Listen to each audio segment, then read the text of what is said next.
Well, good morning, good people. Mark Holmes here, and as always, I want to say thank you all for watching, commenting, subscribing, and being part of the Joe Boo Sports Report, as well as Joe Boo's day job. And I'm over here at the Red Brick House. It's about 10:30. It is cold, and I mean cold up here.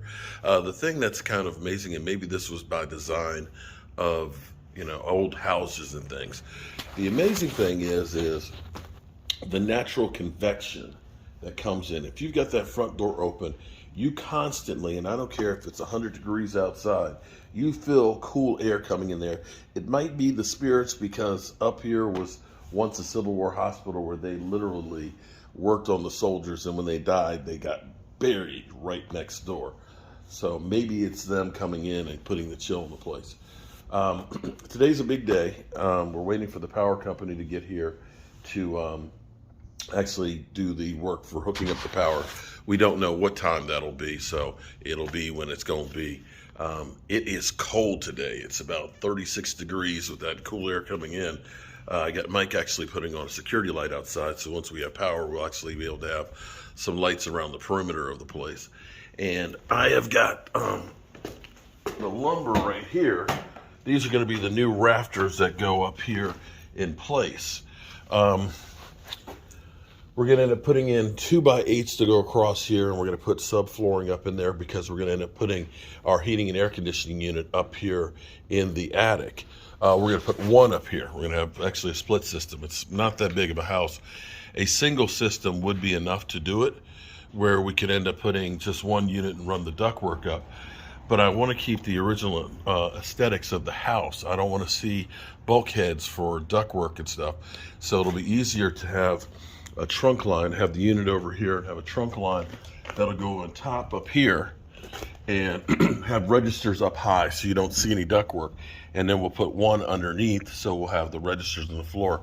That way, all of our sight lines that you see now will be clear. Otherwise, we'd have to box out someplace and bring from the basement all the way up here the ductwork, and probably put a bulkhead, and I don't want to have that in here.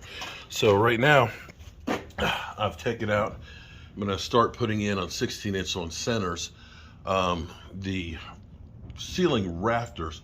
I am going to leave these. Now this one, you can see here, has actually got a bit of rot on here, but what I'm going to do, because the way this was built, you can see that this kicker is also part of holding that. So this is actually like an A-frame in here. So we do not want to take those off.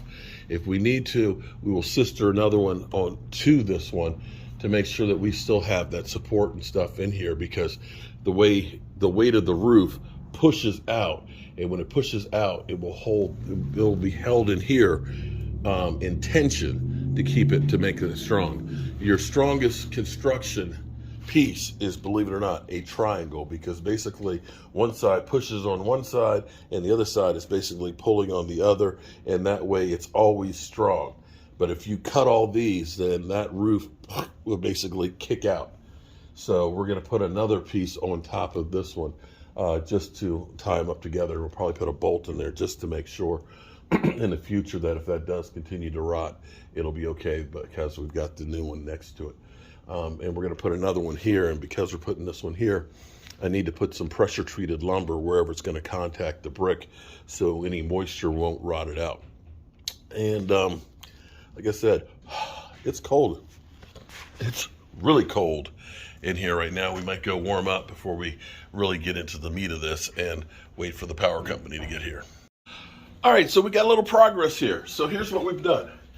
I've got my 2x8s. I pre-cut those so that way I can get them up in there, so they rest on top of the sill plate up here. And what I did was I actually nailed a 2x4 on that to keep it where it'll touch off the wall. And now what we're going to do is we're going to go through on 16-inch centers, run those all the way throughout here. It's going to be a little more difficult as we get down here because of the chimney. We'll have to figure that out, but we'll get it in there one way or another. We're actually going to take the chimney off of here at some point. We got to get up on the roof and take that down till we get to this point. If we at least get the wall the framework up here, we can put plywood up there and be able to have scaffolding basically in place. But here's something that's really, really neat. So I was trying to get this tight to the wall, and there's a lot of the old plaster up here that's loose. But check this out. Look at this brickwork. This brickwork, look at that. That is freaking insane that you see how tight. Look at those joints. That is 202-year-old brickwork. That is a thing of beauty. I think what I'm going to do is I'm just going to take all of the plaster off and leave that exposed in here because I think it's beautiful. Now the only thing that'll be bad is you can see here they probably made this doorway, of course, after the fact when they put this on here. So it's probably not that pretty up in there, so we may need to do some brick repair above it. But look at that. That's just beautiful. All right, so we're moving along with getting the rafters up here in place. Now, again, we don't want to take these out from here because these are the ones that are keeping those from kicking out. And our actual center point is actually the center of this piece right here. So we've got a little bit of an issue of going on there. So what we're going to do is this one's just going to be off center because I'm going to put this one tight in here. I'm going to run some pieces of 2x4 blocking in here so that way we can level it out with the other rafter. Now I can see this one right here is sagging a little low. But what we're going to do is we're going to take a piece of 2x10 in a couple places and we're going to screw it down from the top, and we'll be able to push them up and then cross nail those so that way it'll get the original beams in here tight with the ceiling rafters. So it's coming along. My problem is going to be is when I get over to here of trying to get the boards in place with this chimney in here. So I'm going to have to figure that one out. Probably have to take out these interior partition walls and try and see if I can work around that way with it. Well, the good news is we've gotten some of our rafters up here in place right now, which actually looks pretty good. Actually looks 100 times better than where it was. But we don't know what happened with the power company. We were on the schedule for today for it to get there. I called this morning to verify it, and they said, yeah, it's pending. And called back about an hour ago, and they since have put me on hold. She said, let me check the status of it. And after being on hold for about 30 minutes, the call got dropped. Called back in, and they said that they are still researching and trying to figure out what's going on, and will call me back. So kind of a disappointment because I really wanted to get the power turned on. That would have been a major, major step today, but it'll happen. But I tell you what, seeing this is incredible. Seeing the condition of the brick that is 200 and some years old. So what's a few more days? Okay, well, I will catch you guys later, and I'll give you guys an update when we find out what it is. What's up, good people? Mark Holmes here, and as always, I want to say thank you all for watching, commenting, subscribing, and being part of Jobu's Day Job. Without you guys, as well as you ladies, you know that this literally does not work.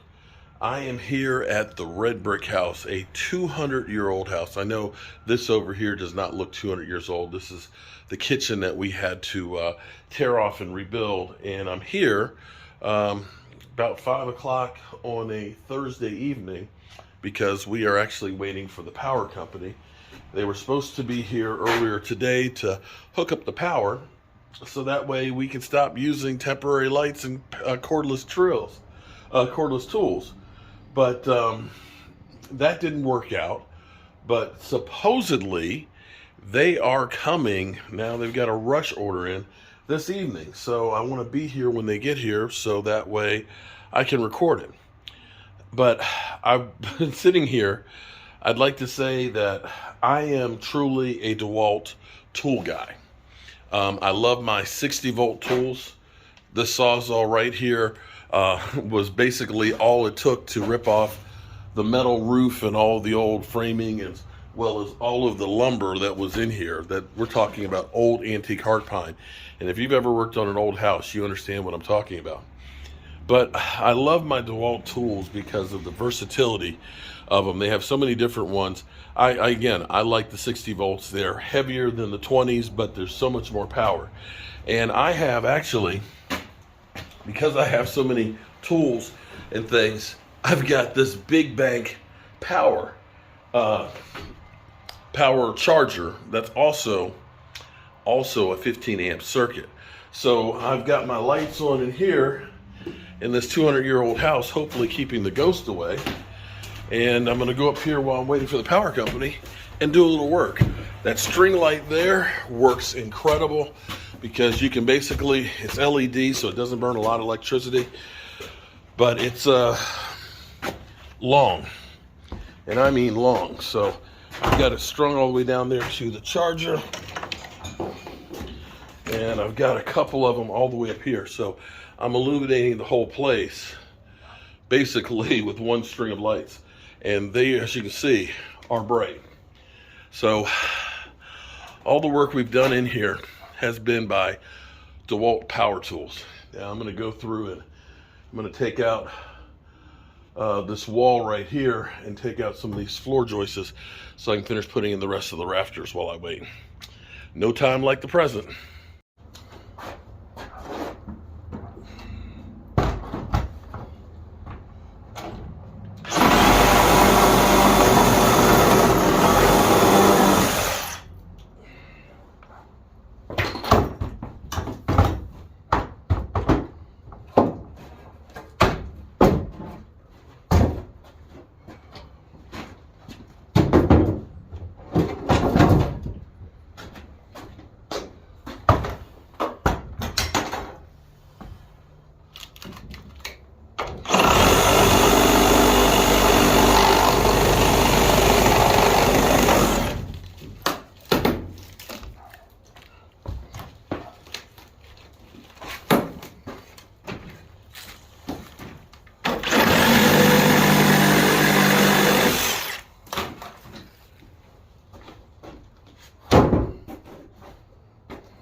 Well, it's about 5:30, and the sunset. Didn't get my power. A little disappointed. Maybe they'll come. I don't know. I'll go back and check on the computer, the status on it, and see if I can get an update. They said it would be sometime now today, and they said they try to do things before 5 o'clock, but they will do stuff after hours. So I know that they have lights and capability to do it. I just don't see them coming out to dig a trench in the dark. But who knows? Well, house was born without electricity in it 202 years ago. And the power's been off for a long time, so yeah. It is kind of cool though to see having some light in here. I haven't actually worked here before in the dark, and watching the sunset from here was just unbelievable. So it'll get done when it gets done. All right, good people. I'll catch you later.